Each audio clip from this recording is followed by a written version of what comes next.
Coughlin, and this is our makeup for our back to school open house night. Just to let you know that the very best way to reach me is coughlin@aps.edu. Email is the best way to reach me. You might receive some text messages from 505-585-1145. This is my Google Voice account. So periodically I will send those. You can also text me through the Google Voice account. My school phone is 296-4871-35121, but that's really not the best way to reach me. I can't talk to you about your student while I'm teaching class. However, I am available after school, typically for about an hour after school. So until about 3:30, 4 o'clock, you can often get me on the school phone. Just to give you a little bit of information about me, I have been a scientist. I've worked in a lot of different fields. To give you a little bit of background about me and my history, I've been teaching for 25 years now. I went to the University of San Francisco. I played soccer when I was there. I did crew when I was there, and I was a chemistry major with an emphasis in biochemistry.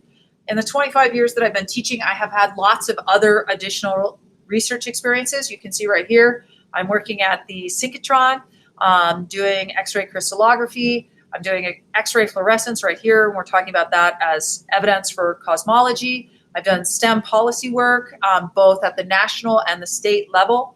I've done tuberculosis, so genetic research. I've also done material science research. And why this is important is because I really try to emphasize those soft science skills, which are creativity, collaboration, communication, critical thinking. Even though they might not be science majors, these are the things that they need to be successful at in their after graduation plans. So that's kind of my philosophy. Your students should have the following supplies. You should see a binder right now with me. It is okay if they're sharing that binder with other classes. That's fine with me. If they're sharing it with multiple classes, a 1-inch binder is probably too small. It won't survive the whole semester. So they might want a 2-inch binder or larger. They should have pens, pencils, paper. I do ask pretty please that your students have a scientific calculator. Right now, most kids are using their phone. I won't be able to allow kids to use their phone during tests. So please, if you can, it does not have to be fancy or expensive calculator. The dollar store one works okay, except it's poorly made. It doesn't last very long. A $10 or $15 calculator is great. A lot of kids really appreciate the types of calculators that let them see what they typed in, but it doesn't have to be fancy. They should be bringing their Chromebook and their charger every day. In chemistry and physics, we will sometimes be using them for assignments and resources. Mostly we'll be using it to verify their documentation. They will want a ruler and a protractor for some of their homework. I have them available for kids to borrow if the kids don't have them, but they may want to have their own. It's also nice to have colored pencils for, if they're graphing and they have multiple pieces of data on the same graph, and they may want to have some graph paper at home. For chemistry, they have the Sabas Experience Chemistry textbook that looks like this. For physics, there was an issue with the publisher and they sent us the wrong books. They sent us the college textbooks, which are calculus-based, and our class is not a calculus-based class. So there might be a few weeks before we get the physical paper textbooks. So what we are using instead is we are using an online textbook called CK12, and there are assignments from that link to the classroom. You can see those. They are labeled CK12 in the Google Classroom if you want to check out that textbook. That textbook has a few nice things. There are some simulations, there are some links to video explanations, and there are some practice quizzes. The practice quizzes are leveled, so if they try to skip and not read, it will catch that. Also, if your kids are struggling, like that gives them a few easy ones, then it gets a little bit harder. If they're struggling at the harder ones, it gets easier again. In general, that homework should take about 30 to 45 minutes. If your kiddo is spending a focused 45 minutes, like no TV, and it takes longer than that to do the homework textbook, you should probably tell them, time out, go meet with Ms. Coughlin, you're having some trouble, come meet with me at lunch or after school, and I can probably resolve the issues pretty quickly. I don't want them to get overly frustrated, particularly at the beginning of the year. Few things about attendance since it's COVID. Generally speaking, students have 1 day to make up for every day that they're absent. If they have to go, they have a close contact and they have to be gone for 10 days, I can turn on the Google Meet and then they can join us virtually. They can do the work online. There are some online assignments that they can keep up with. Everything will be posted to the Google Classroom. We also have, please, if you know you're going to be traveling or your student has a competition or your family's traveling or you have something coming up, let's try to make that work up in advance. That way, when your student comes back, they aren't behind and stressed out. So that's please. And I ask if they miss a lab day, please try to make up that lab within a week. I have to share equipment with 4 other teachers. And so I need to be able to give that to the next teacher down the line. A few things, grading policies. In general, my class is based upon total points earned divided by points possible. Those assignments are based upon percentage correct. In general, if they are labeled assignment. If they're labeled homework, it's based upon effort. And all I'm asking is that they try everything. And that's all that's necessary. We will have labs about once a week because, yay, we're together. I'm so happy. Any assignments, we will have some tests that are about 30 to 40% of the class, and then our final exam is 10%. On the homework assignment, which will be for chemistry, it will mostly be from the textbook. For physics, it will be from the online textbook, or it will be finishing assignments that we didn't finish in class. If it's labeled homework, it's based upon completion. If it's the online textbook, they can do that assignment until they get 100%. For chemistry, if it's in the textbook, if they show up and it's on time and they've tried everything, we'll correct it in class. And as long as they submit the final corrected thing on time, they will get 100%. I do allow students to redo assignments. I call them rewrites, and that could be a test, it can be a lab, it can be an assignment. You might notice that sometimes your kids right now might not have full points on signed expectations. All they have to do is unsubmit it, attach what was missing, and resubmit it. If they do poorly on something like a test, suppose your child got a 60% on a test, and they would like to improve that score. All they have to do is meet with me. They can meet with me on Monday, Wednesday, Thursday after school, or Monday, Thursday, Friday at lunch, and I will help them figure out what they missed. We'll do some explanations, resubmit that, and they can get 50 to 75% of the points back. So a 60 on a test could be raised all the way to a 90%.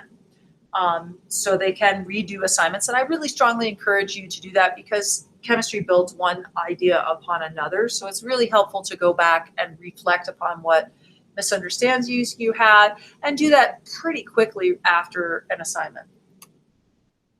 Once again, this is the best way to contact me. Again, it's email, coughlin@aps.edu. You also have my Google Voice and the school phone. You already signed a PEAS contract. These are our class rules: prompt, prepared, polite, productive, present, and personally responsible. Thank you so much for that signed contract. And these are executive functioning skills that we're trying to teach kids to be ready for college and career. I will need some volunteers this year. If you work in the science field and you would like to talk to the kids about a career in science, please let me know. We do have an El Dorado community garden, and we're trying to develop that into an outdoor classroom, and we will have some projects. In physics, we're really focusing on pairing this with the content of The Martian, that book and that movie. And so we'll be doing some things out in the garden. And then in the spring, hopefully we'll still be in school, nothing bad will happen, and we will be able to have Rube Goldberg, which is an event held outside in the courtyard, and teams of 3 to 5 students build Rube Goldberg machines from junk. And I will need adult mentors, judges, hospitality a variety of volunteers for that.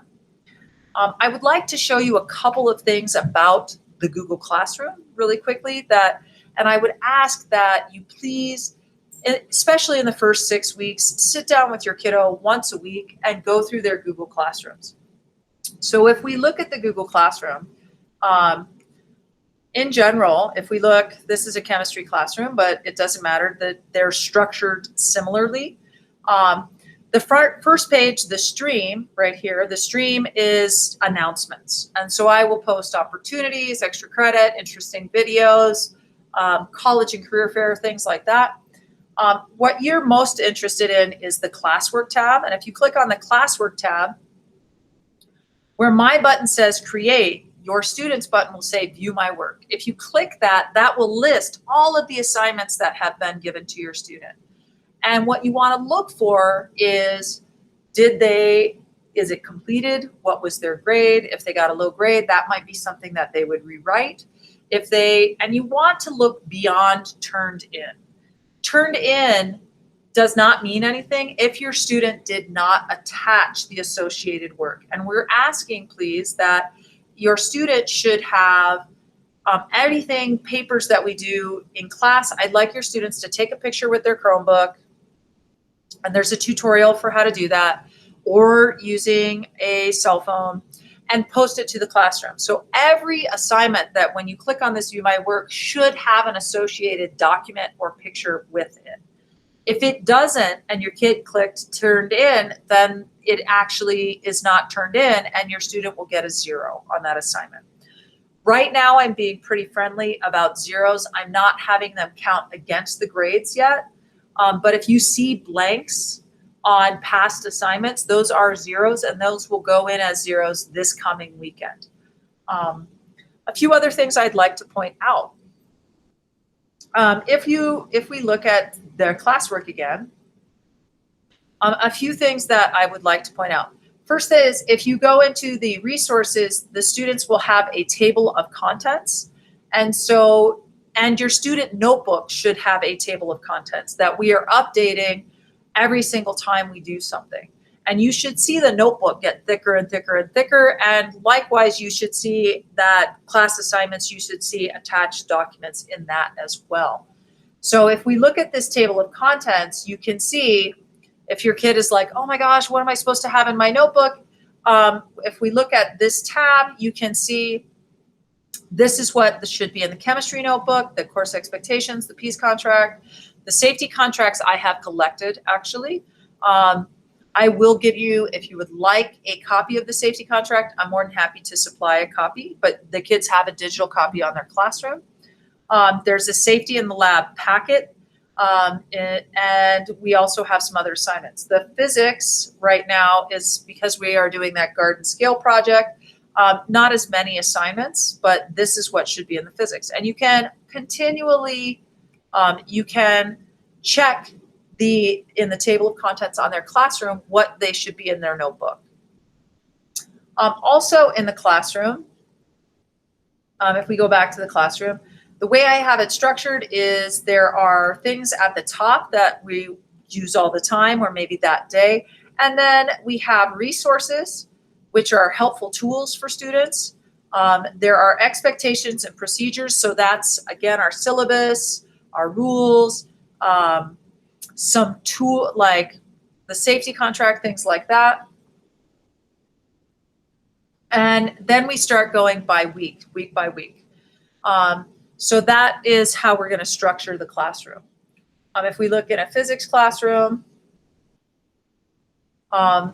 again, you can see that we have it structured week by week.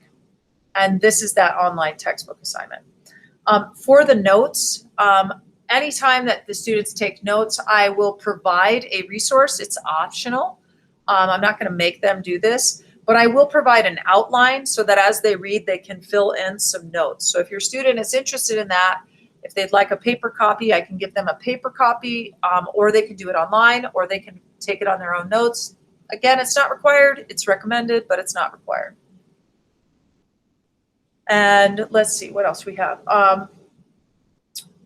We also have a class vocabulary document, and this is designed so that kids can see what terms I expect them to do. So if we click on this class vocabulary document, it's taking a moment to load.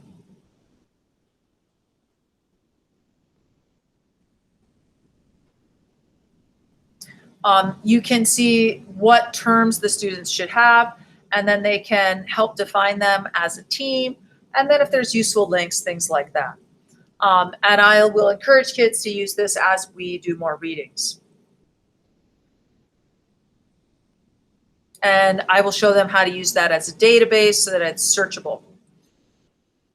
They also have a link to Khan Academy, the physics classroom, which are some additional resources. If we go back and we look in the classroom, there are some additional resources. Khan Academy is very good for physics.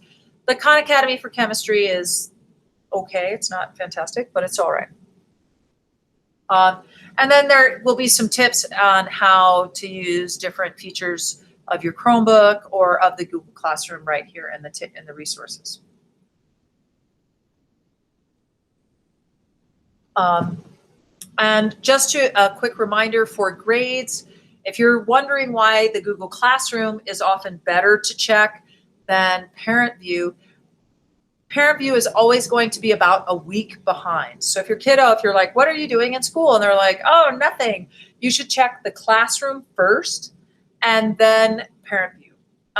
My grades will be updated weekly from Tuesdays to Tuesdays. So what will happen is we'll do our week that week. On the weekends, I will grade things. And then my prep period is Tuesday morning. And that's generally when I sit down and I try and input all of those assignments and sync them to Parent View. So if you look late Tuesday night, that's when you should see, oh, if your kiddo turns some things in. If your kiddo is missing some assignments, please encourage them to do that. If they need some help, again, I'm available after school and at lunch, or they can go see any other chemistry teacher in the building, and we would love to help you. And this is our classroom. You can see we have outstanding laboratory facilities. And I look forward to working with your student. Please, again, don't hesitate to call me if you have any questions. Contacting me via email is, again, the very best way to reach me. And I look forward to working with your kiddo this year. Thanks.